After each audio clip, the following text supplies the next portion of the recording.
should test the microphone.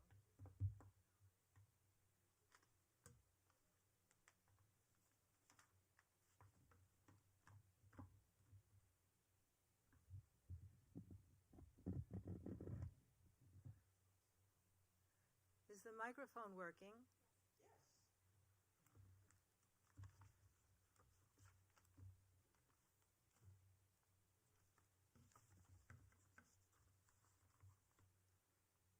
Good evening. I'm Phyllis Levin. I'm professor of English and poet in residence at Hofstra University. Tonight I'm delighted to introduce Rachel Hadas.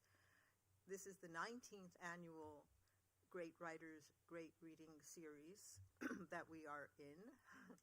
And the next reading after this evening's reading is Michelle Hart, Wednesday, November 30th at 6:30 p.m. It is one of the celebrating our own readings, which means we are celebrating our own, that is Hofstra alum. It's graduates of Hofstra's creative writing programs who discuss their published works and the craft of writing. However, tonight is dedicated to a reading by Rachel Hadas, who graciously has met with a good number of students in the parlor room of Hofstra Hall. Some of you were there with her, and some of you got to have dinner with her afterwards.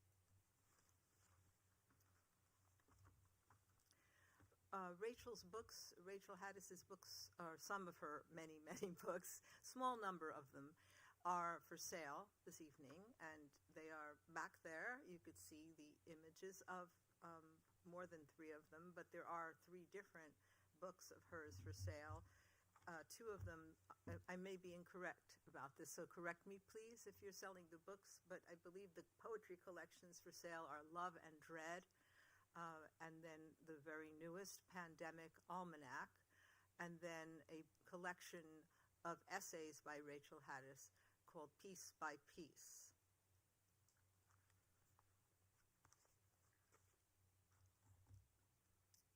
I'm going to begin by quoting a small paragraph that ends the afterword that Rachel Hadas herself wrote for her most recent collection, Pandemic Almanac.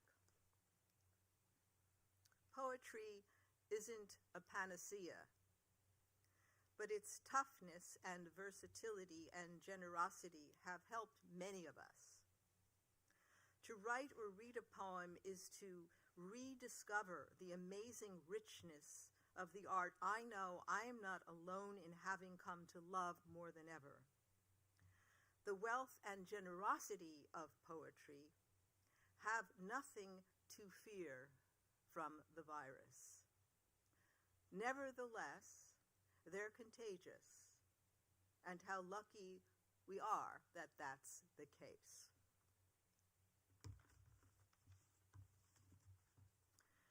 Rachel Hadas, and this is a biographical note, which will be followed by a few minutes of an introduction. Rachel Hadas is a prolific poet, essayist, and translator. 16 volumes of poetry I'm counting thus far, and a number of books of essays, a number of books of translations, and also 3 extremely distinguished anthologies that she's edited and in one case co-edited. Rachel Hadas is a prolific poet, essayist, and translator. Among the more recent of her many books are 2 volumes of poetry, Pandemic Almanac, published in 2022, and Love and Dread, published in 2021. A book of essays, Piece by Piece, and her verse translation of 2 plays by Euripides, the Iphigenia plays. Hadas co-edited the anthology The Greek Poets, Homer to the Present, and edited Unending Dialogue, Voices from an AIDS Poetry Workshop, and this was a workshop she herself directed. I should also add that she's the editor of Volume 2 of The Waiting Room Reader, a really beautiful anthology of poetry that has found its way, not by chance, into the waiting rooms of many doctors' offices around the United States. That was its purpose, to have uplifting poems for people so they didn't have to just read, whatever magazine happened to be lying around.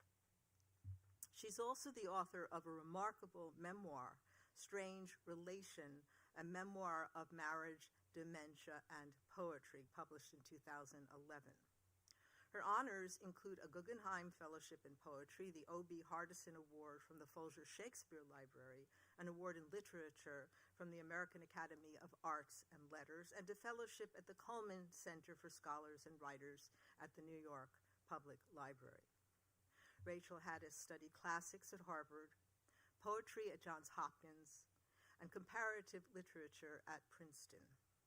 Between college and graduate school, she spent 4 years living in Greece, an experience that continues to shape her work. She is the Board of Governors Professor of English at Rutgers University-Newark, where she has taught for many years, and has also taught courses in literature and writing at Columbia and Princeton, and served on the poetry faculty of the Sewanee Writers Conference and the Westchester Poetry Conference. A common misconception about the poet is of a person lost in the clouds. Well, so much is in the cloud these days that it is poetry, a poem, that can bring us back to earth, restore balance. To write is to engage with the world. Though a writer may need to retreat for a while into solitude in order to create, to be fully, freely open to the unknown, the new work urging to take form in shape and sound, the work is an act of engagement, and reading the work, we engage with the world. The world of a poem is part of the world. It inhabits us as we inhabit it. To engage with the world, for Rachel Hadas, is to marry love and dread, a phrase that is the title of one of her more recent collections and a poem in that collection.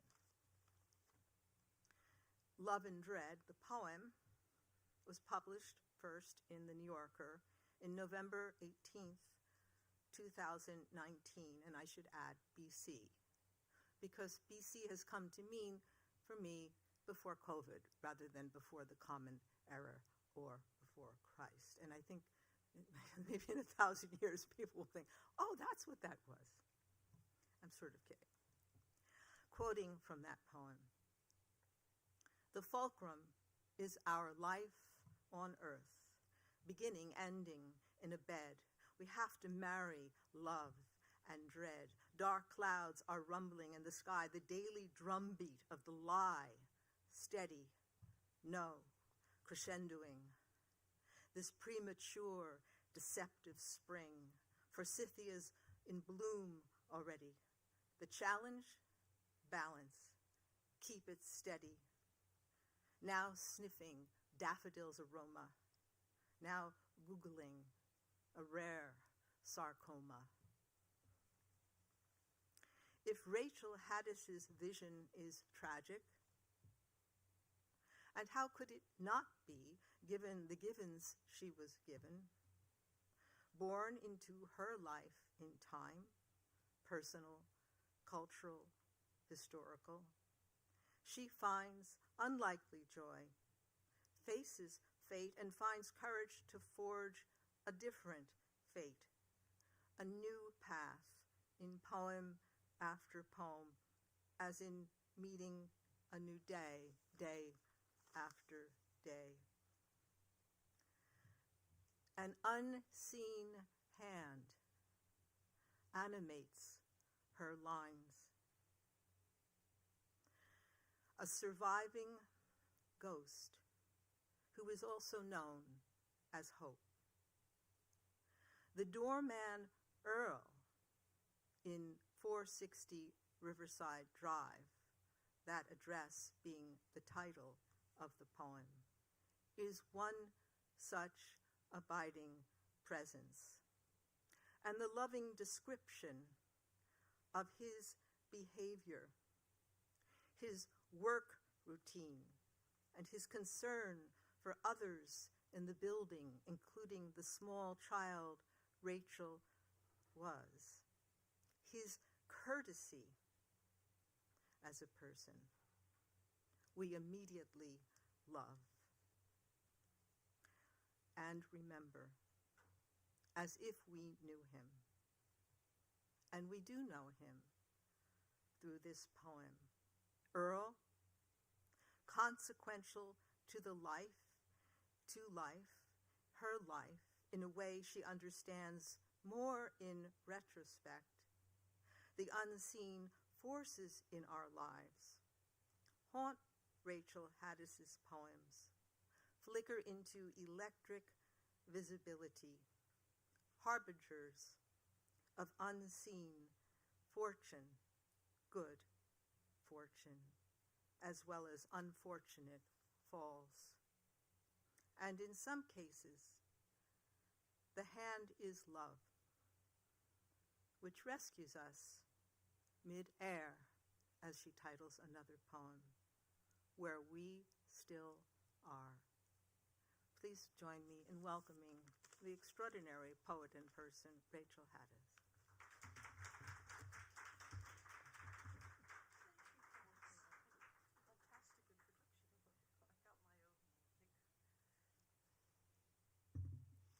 If people would like to move forward, it's a big room with not that many people in it. I would be happy. Do whatever you want. I'll probably see you and hear you better later if you're a little closer, but can you hear me okay? Anyway, if anyone wants to move, that's good. Phyllis, thank you for that wonderful introduction. Phyllis and I were classmates at the one-year graduate program at Johns Hopkins, the writing seminars. We'd call it an MFA program now, but that's not what it called itself. And that was 1976-77, before any of you were born, anyone in this room. And we learned a lot from each other even then, and I'm fortunate to still be Phyllis's friend. And I was very happy to talk to some of you before dinner and at dinner.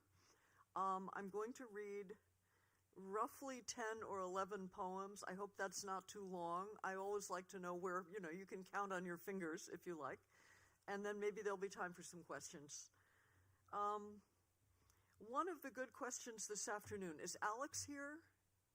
I don't think he is, but one of the students this afternoon asked a good question about the relationship of my work to Greece, where I lived in my early 20s.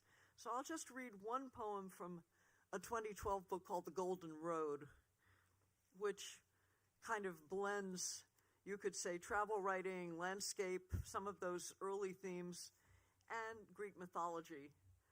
The name of the poem is Nostos, which means return in Homeric Greek, and gives us our word nostalgia. And of course, the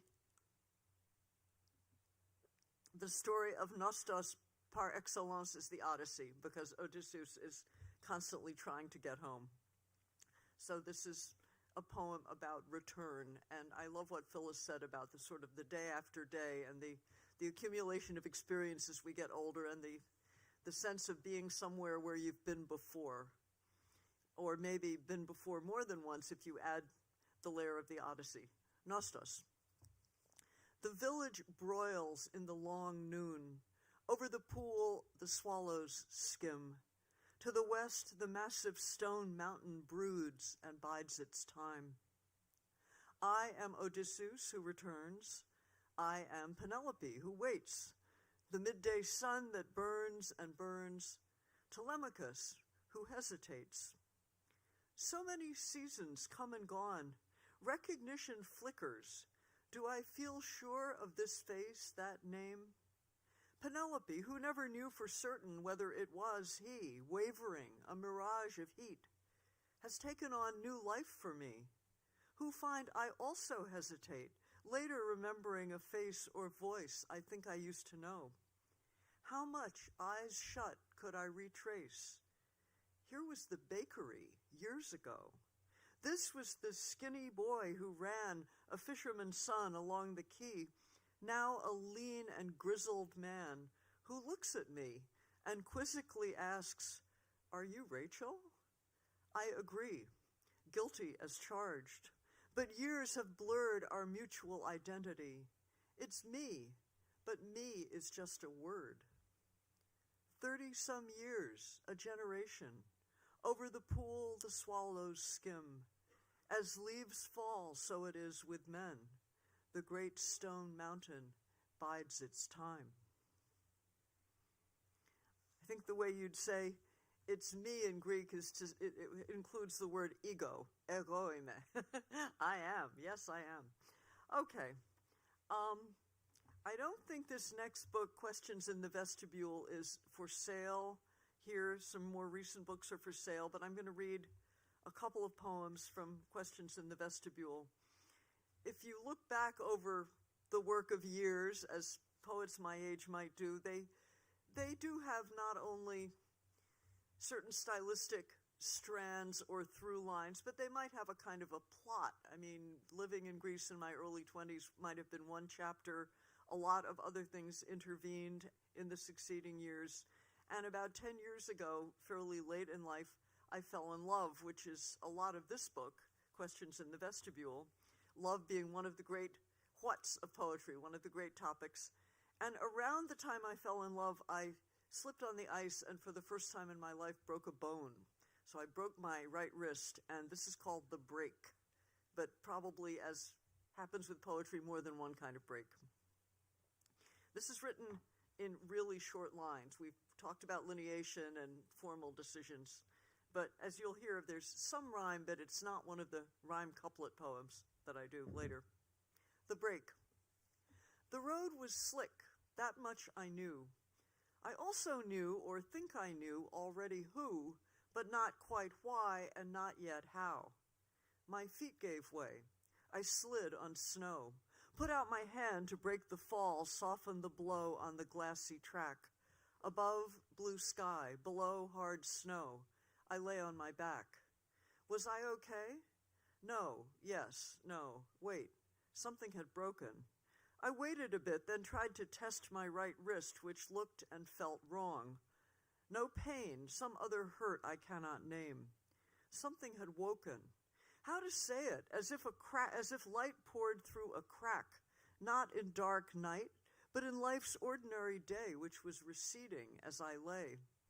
No blood, no cut, but something new, nameless, uncanny, pouring through. A wound, a breach, a mortal crack? What flowed in and what leaked out? Under the snow, a buried stream, promise of heat in wisps of steam. How far below was the opening? How long had it taken in preparation, the secret thaw, the start of spring? I caught my breath, and then I stood up, took the bad wrist in the good hand, and walked back a careful mile on the slippery track. January sun felt strong, an icicle broke off and fell, but the shadows were getting long. In the ER, an hour, 2, 3, maybe the X-ray reminded me. The dawn dream just before I woke that day replayed. I'd been with you. Side by side, we were squeezing through a gate. I remember it was white. I remember the fit was tight. We made it somehow, not quite whole, as if we had to pay a toll to the new country, where together we're still standing a year later, each of us gazing at the other. My poems often refer to time, so I could revise this to say, we're still standing 10 years later. I think that maybe in my poetry, and not only mine, you'll often find a reference to a season, a month, a year, and quickly that gets outdated. So does one revise as one reads? I don't know. Phyllis? A year later, 2 years later, 10 years later. These are two love poems from later in that year after the wrist mended. So they're set in a rural setting in late summer. Equipoise. This is a little sonnet. Early light slants low across the lawn. Cup-like, this little valley brims with sun. Pages fill and empty. In the midst of a still morning, nothing's out of reach. Decades fade, the past glides into range, recoverable. A pristine cobweb, caught motionless in one slat of morning light. You're on your daily walk, uphill and back. Summer's end balances autumn's start. One apple falls without a breath of wind, but fruit past counting's hidden in the tall, wet grass. Like this valley now, my heart is full. I start to climb the hill toward you. My soul flies out to greet you, coming down.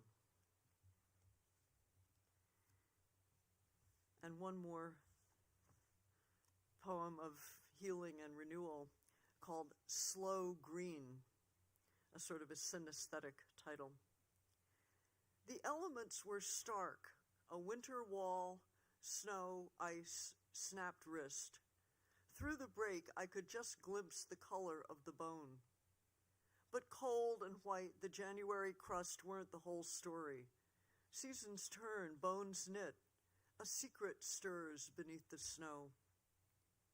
I told myself my cast, like winter, wouldn't last forever. But there was no way to envision this country of velvet silence on the far side of a gate I had unlatched in sleep. A nameless angel's finger to his lips, unscaffolded by language, hold the thought? Not thought, not word, rather breath, a vow. Sunlight this late August afternoon tips its slow green syrup to the lawn. Mercy so deep I never knew till now. The break is mended. Here I am with you.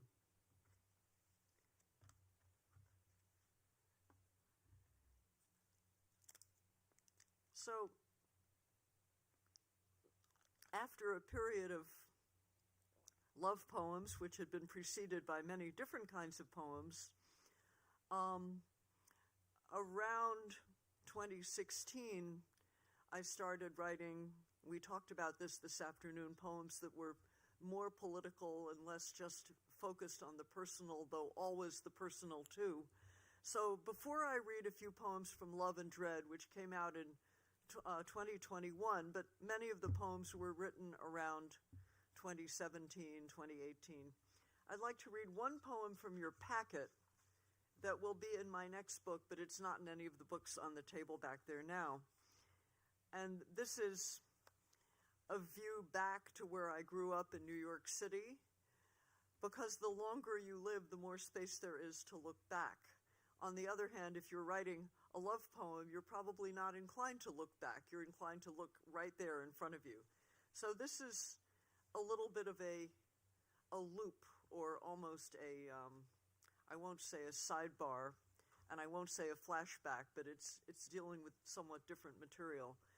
460 Riverside Drive, and Phyllis spoke about this in her lovely introduction.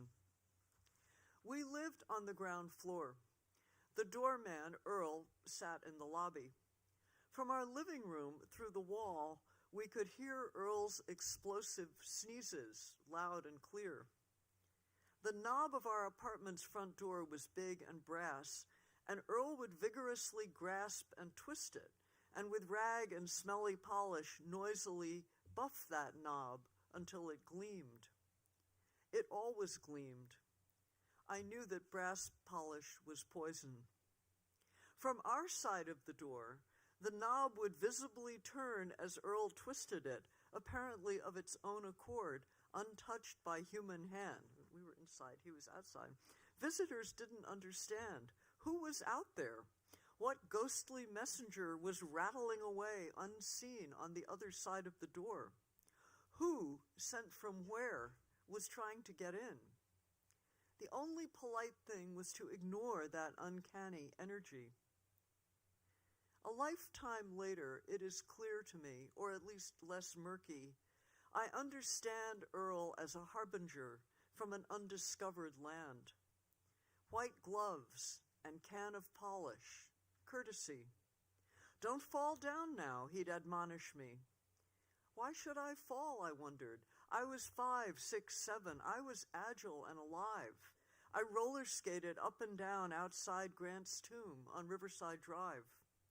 It was the old ladies, these were the 50s, teetering along on their high heels, hatted and gloved, with seams in their stockings, and with glassy-eyed fox furs draped over their massive chests, who might fall down. Not me. Was it because it would have been rude to warn them that Earl kept warning me? Mortality has caught up with those ladies and with him, rattled their doorknobs. It was time, gone in.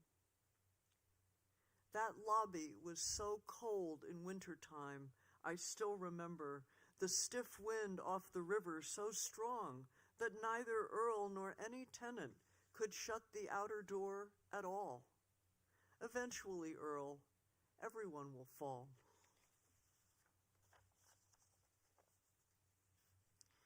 So I'm going to read 3 poems from Love and Dread. The title poem, which Phyllis read you quite a lot of, so you'll be hearing it again in a different voice, and 2 other poems. I think I'll start with the one that was actually written first, although it's the last poem in this book. It's called A Poultice, and in case you don't know, a poultice is a kind of a dressing you put on a wound. It's a kind of an old-fashioned herbal treatment often. My son happens to be an herbalist, so he makes his way into this poem. And a neighborhood in Manhattan, in Upper Manhattan, where Alexander Hamilton's country house called Hamilton Grange was built in what is now Harlem around 140th Street, but then was open country. Hamilton built that house as a weekend retreat and never lived to enjoy it, as we all know now from the show Hamilton, in case we didn't know.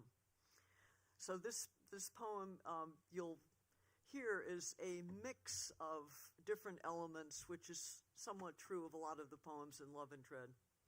A Poultice. Turmeric, rosemary, blend with rum. Winter is fading, spring will come. Snow will melt and leaves set in. Rosemary, turmeric, shake in gin. Turmeric, bourbon, rosemary, a blue-green bruise leaks toward my eye. A week ago, I bumped my head. I swab and bathe it. The bruise will fade faster with this concoction recommended by my son. Soak a cloth and wipe the place. Weapons are poised to fight in space. Refugees packed in lifeboats drown. Cyber attacks, the system's down, an outage no one can repair. The turmeric has stained my hair. The pillow smells of alcohol. Wind and rain and petals fall.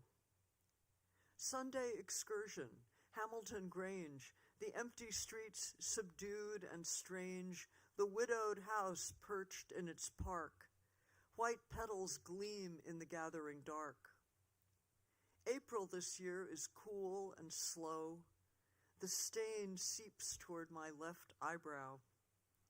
Care for the hurt place. Soak, swab, wrap. And then before I take a nap, dab the spot with oil of myrrh. The poultice, patience and desire. Turmeric, rosemary, and rum, my love and I are rocked in time. The motion lulls us. We forget the bruise, the wound, the doom, the threat. One thing I believe about poetry, and I think like many people I have this experience sometimes in dreams, is that poems can sort of remember the future.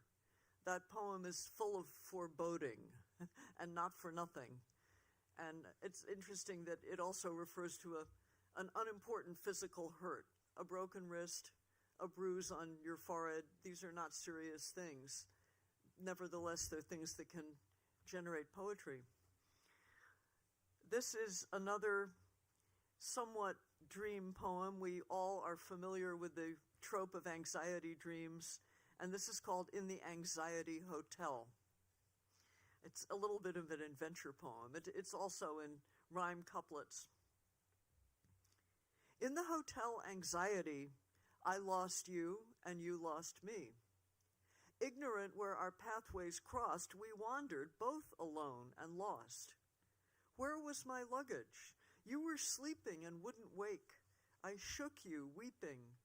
I had a question. I had more that needed answers. 2, 3, 4. I asked someone who should have known. He slammed the door. You were alone, roaming red halls that curved. You knocked at random doors, but all were locked. I'd gone to bed, but in which room? The hotel was a catacomb. In a blank bedroom without you, I felt severed, sliced in two. How could I lie in bed and read? My wounded heart would start to bleed. Aristophanes knew that we seek our soulmates incessantly, long to locate our missing part, the lover who has half our heart. Love makes us shrink and makes us grow, makes us quick and makes us slow, makes us less and makes us more. Is that you behind the door? Tired, I shut the door behind me. You weren't there. You couldn't find me. Aristophanes, with a laugh, said lovers miss their other half. We're drawn, he hiccuped, to what we lack. I opened the door. You had come back. We'd found each other. Stay, oh stay, hold me and never go away. At the Anxiety Hotel, our storylines run parallel. Sweet dreams you wish me every night. We kiss and then put out the light. But many nights we wander from lobby to corridor, room to room, and I lose you and you lose me in the hotel anxiety. Haven't we all spent a night there? The Aristophanes references are from Plato's great dialogue on love, the symposium, where people at a drinking party are challenged to each give their own definition of love. It's a wonderful party piece in a way. And Aristophanes, who's drunk, he has the hiccups, says that we originally had 4 arms and legs and 2 sets of genitalia each, and then we were sliced down the middle. He says a lot like slicing a hard-boiled egg in two. So we spend the rest of our lives looking for our other half. That's what that comes from. And finally, the title poem, Love and Dread, which we were speaking about this afternoon and which Phyllis read some of.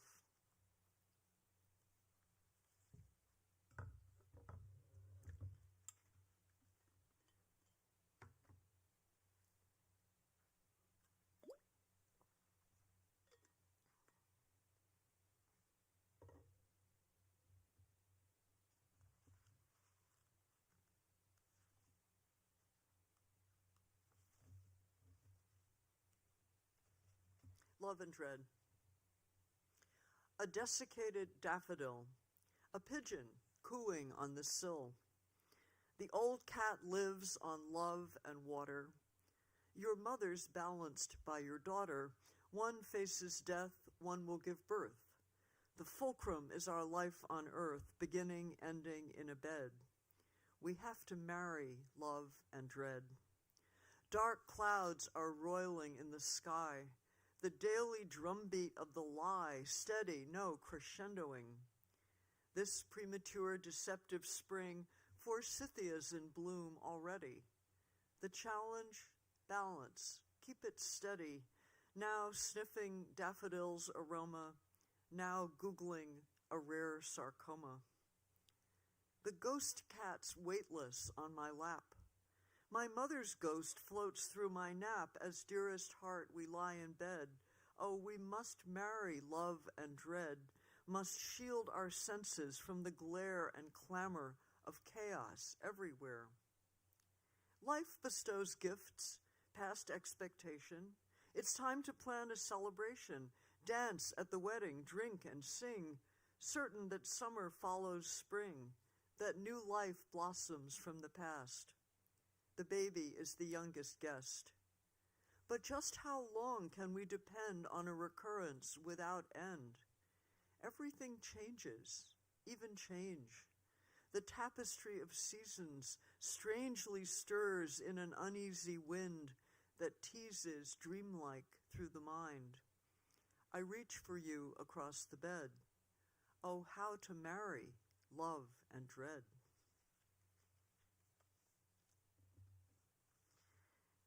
And I have 4 poems from Pandemic Almanac, and if we have time for another, I might read another. We'll see how it goes, Phyllis, okay?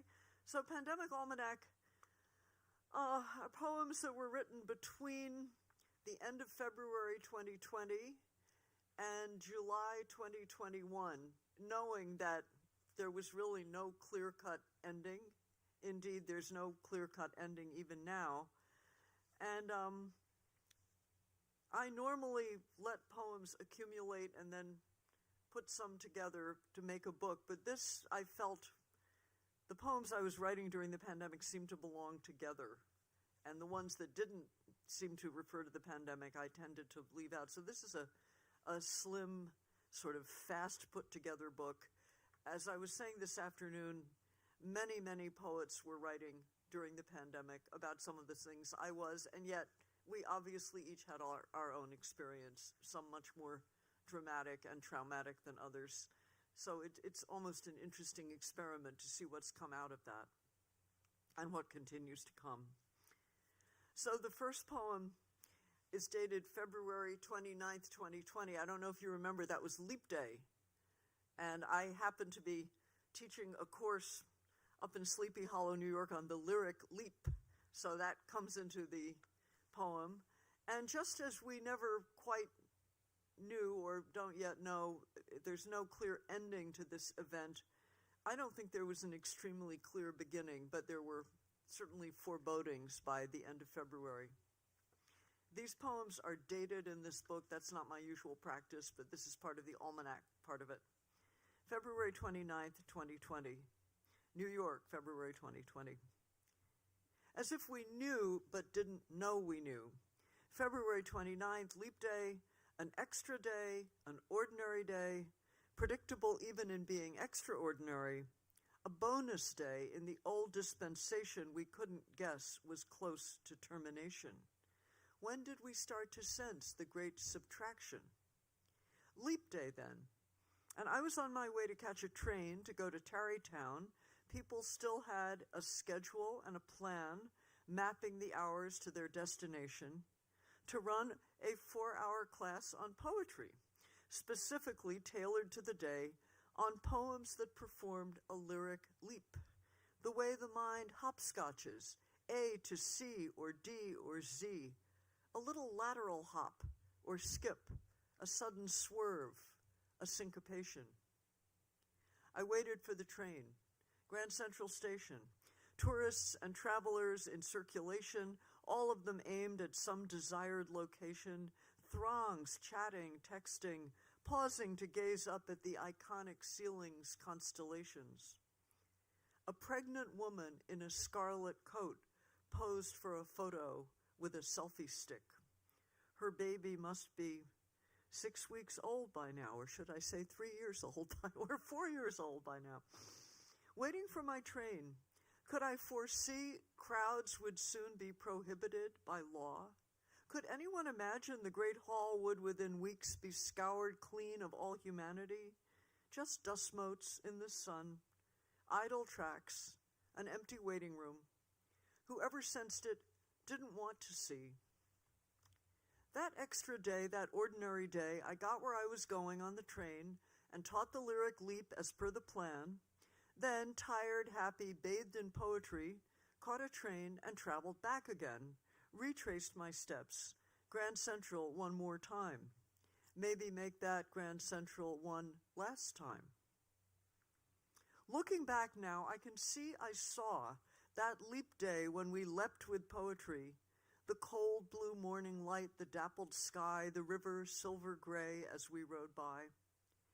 But what no one was prepared to see, not quite a harbinger since it was there already.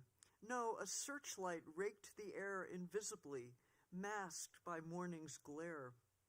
That searchlight still is circling everywhere, and everyone's a target, you and me.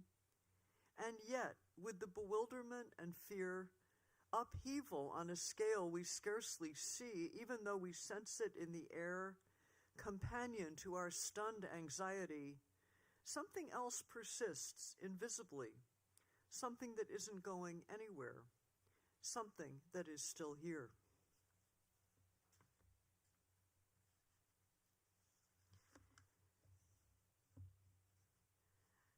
This is a poem that got mentioned this afternoon,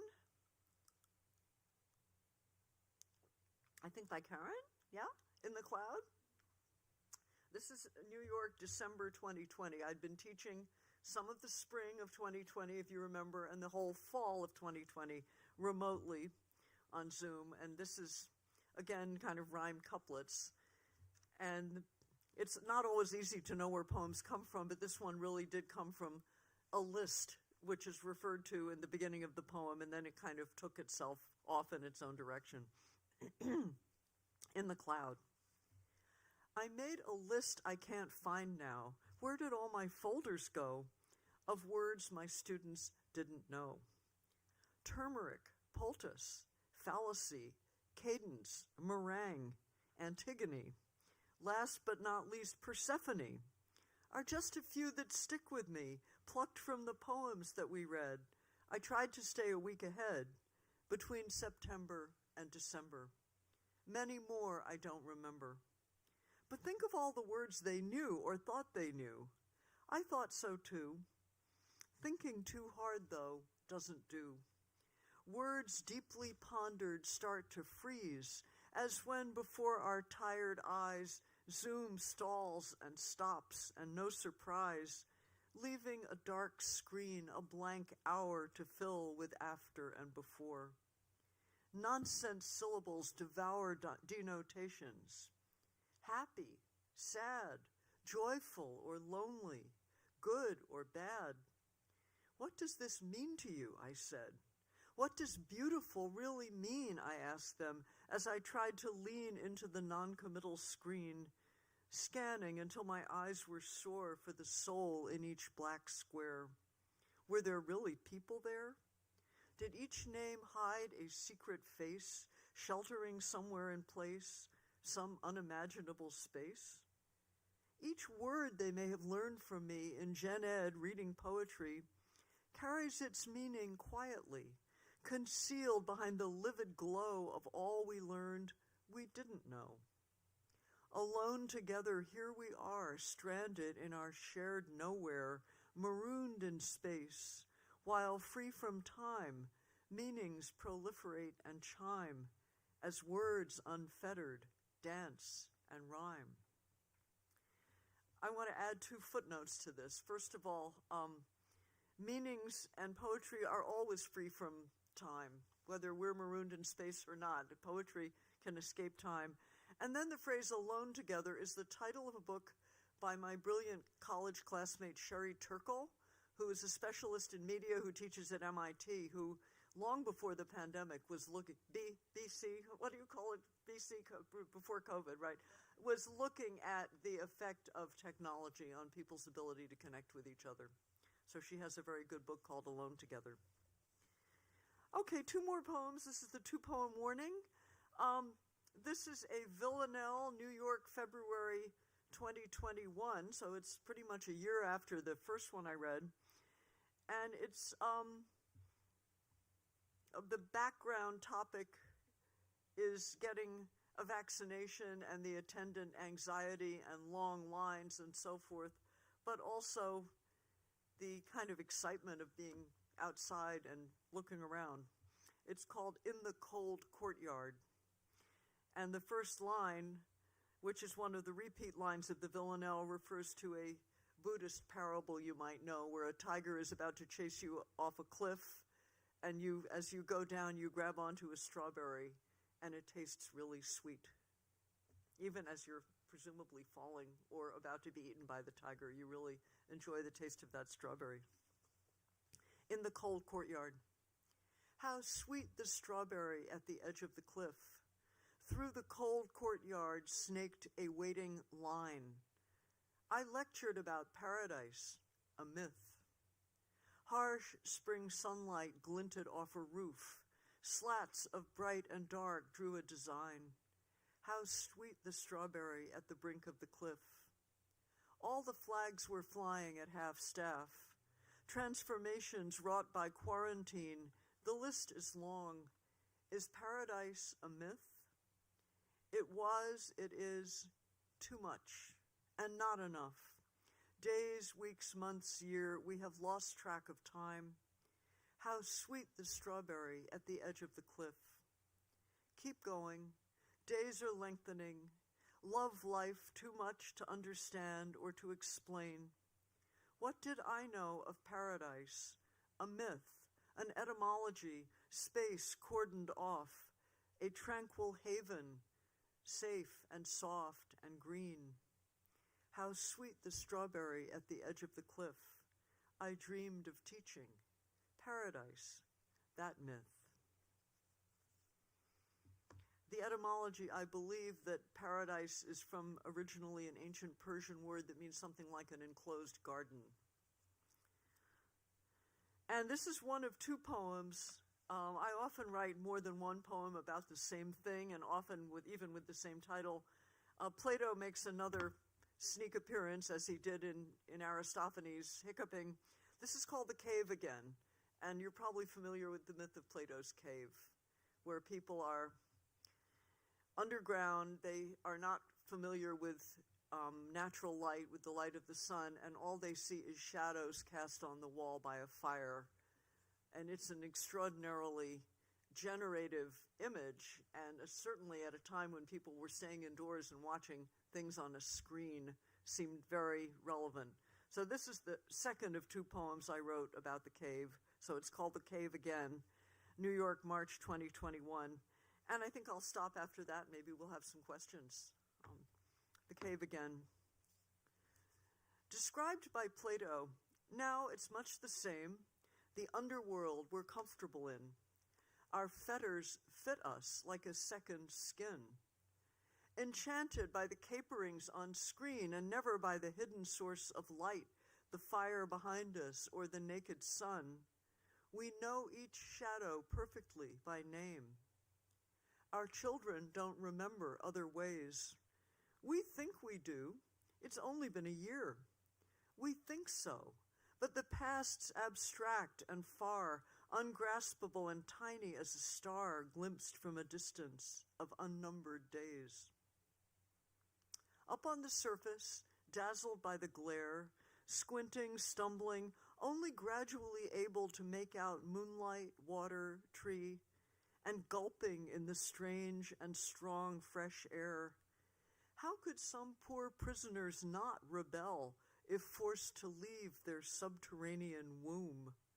Would most not scuttle back to their dark room, resist the power dragging them uphill? Will we resurface? Some of us, few, all? The second spring approaches. Time will tell. Thank you.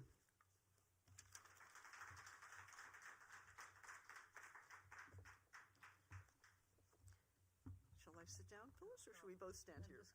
I'm just letting you know that there is time for questions before the book signing.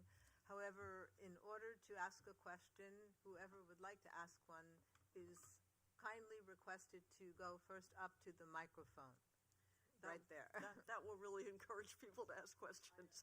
Oh, well. Sometimes people prefer to ask questions like at the book table, too, which is...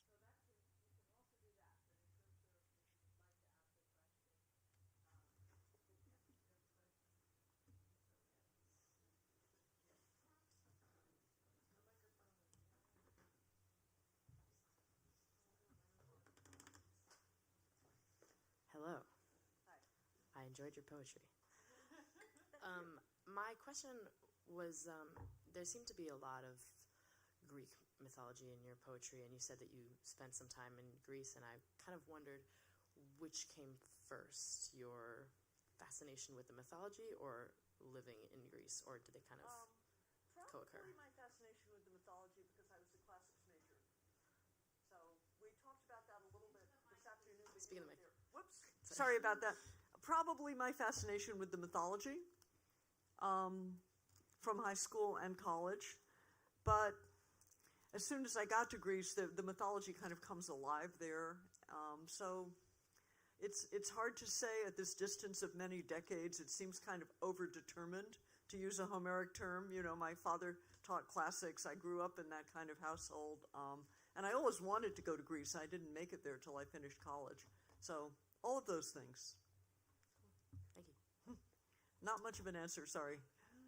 Yeah, Rocco. I, too, greatly enjoyed your Thank poetry. you. Thank you. My question is, do you feel, as you've continuously written and published poetry, you feel like your voice has changed, or you think you've realized more about your voice and that in turn has caused change in your writing style? Did you say, do I feel I've realized more about my voice? Yeah. Did you realize more about it through Yeah, time? no, okay. Or did you change it through time? Another good question, hard to answer. Maybe Phyllis could answer it. I mean, I think my style has somewhat changed. I think certain strands of preoccupation are there. I've always been kind of a bookish poet, and sometimes I think I've come out of the closet as more of a bookish poet than I'm more comfortable referring to texts. I don't have to hide that in some way. I think that there's a lot of elegy and grief in a lot of the poems, though not all. A sense of loss and poetry as pushing back against loss, and sometimes that's on a very personal level, just the way the love poems are on a personal level, and sometimes on a more societal level, the kind of sense of ominousness that we're all living with. But as far as I think the style has somewhat changed, but maybe not all that much. I don't know, Phyllis, what would you say to that? Because Phyllis is a very good reader of my work and has been for 35 years, so I'm not just asking her at random. You want to?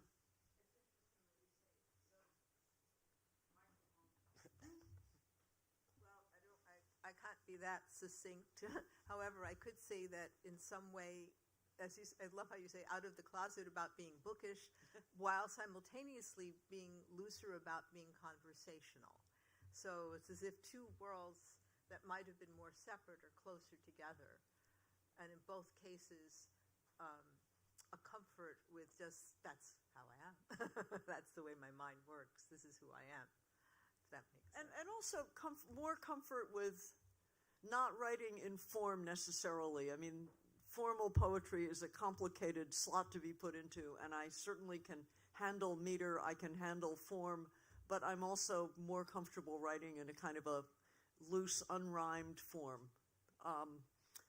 And sometimes meter and rhyme can even be a bit of a straitjacket, so I like to sometimes get out of them a little bit. At different times, when I was living in Greece, I said this earlier, it was so beautiful that my poems paid too much attention to how the world looked. I should have just taken a picture. Later, I would pay more attention to New York or Riverside Park. I have quite a few poems about teaching. I have poems about when my son was a baby. There are different things happen in life, and you write about them. But there might be sort of underlying themes.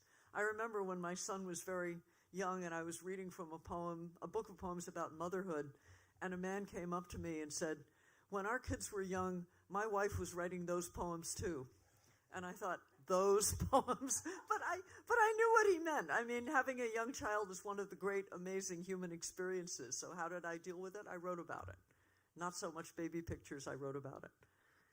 But I'd say maybe there are chapters or phases. I don't think I ever did a violent turn. I like to say to my students that certain poets, I think good poets have a DNA or a thumbprint. You recognize their own style, even if they don't recognize it. The great Greek poet George Seferis said at the end of his life, he said, "It's sort of alarming. I realize I've been doing the same thing over and over for 40 years. And, you know, he said, I don't have anything new to say. I keep saying the same thing. But I don't think that's such a bad thing. Thank you. Does that help? Yes. Okay. I also very much enjoyed your poetry. Thank you. Thank you so much for sharing. One of the wonderful things I noticed, as opposed to reading your poetry in some things that my professor sent us online versus hearing you speak it out loud, is the musical quality of your writing. And I was just wondering, as your process as a poet to what extent is reading your own work aloud as you're drafting a part of your process, or is that even on your mind? Is it more fun? Another good question, and really not very much. I have a pretty good metronome inside my head. I'm not musical, but I never had any problem with meter. So I don't really need to read it aloud to hear it. But sometimes reading it aloud helps me to realize that a sentence is too long or it needs cutting. I spoke earlier that my revising process tends to be pruning. So I think reading aloud is a good idea, but it's not actually that important to me. And I think I'm very old-fashioned that way. My poetry might be more for the eye than the ear. I don't know. I mean, I'm very interested in, say, spoken word poetry where rhyme and meter are so important. And when I look at certain American poets writing in the 50s and 60s of the last century, whom I used to admire a lot, I sometimes find their work so dense, it's like a crossword puzzle. And I want to be, as Phyllis said, more conversational, more comprehensible. I think poems should be complicated enough to be worth rereading, but they shouldn't be so hard to read that they push you away. So if by musical you mean an audible rhyme and meter, yeah. As a non-musical person, I feel very shy about laying claim to music, but okay, I'll take it. You know. Thank you. Thank you.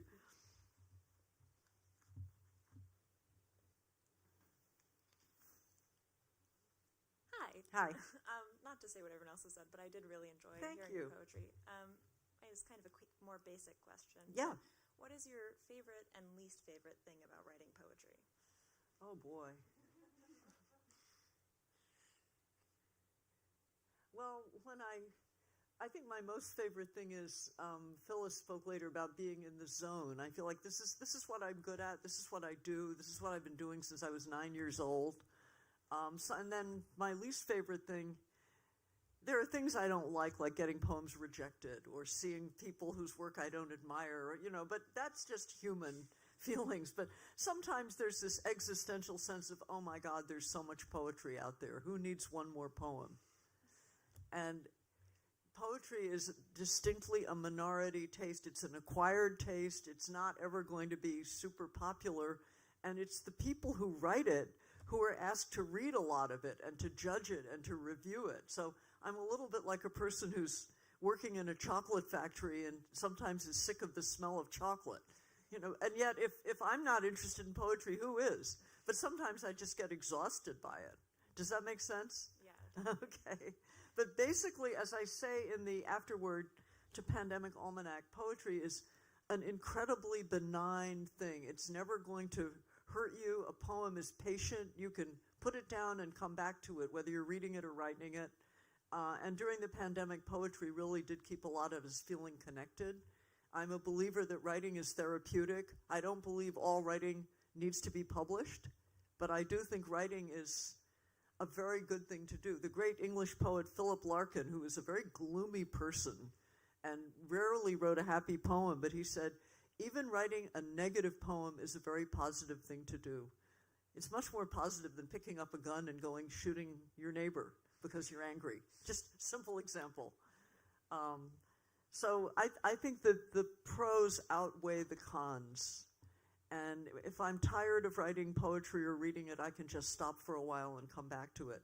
And a night like this is such a pleasure because I get to revisit poems I might not have thought about and share them with new people. What could be better?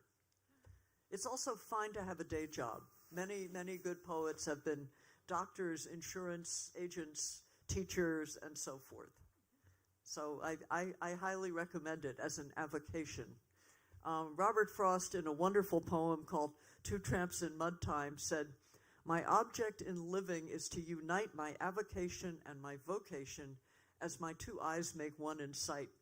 And avocation and vocation are not words we hear much now. They're almost synonymous, but not quite. So if vocation is your profession, avocation is more like your hobby. And how fortunate if I can do both, like by teaching poetry. Okay? Thank you so much.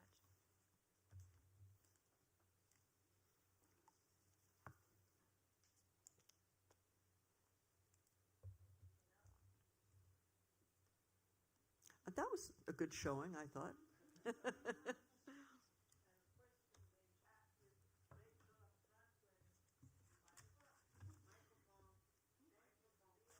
Thank you.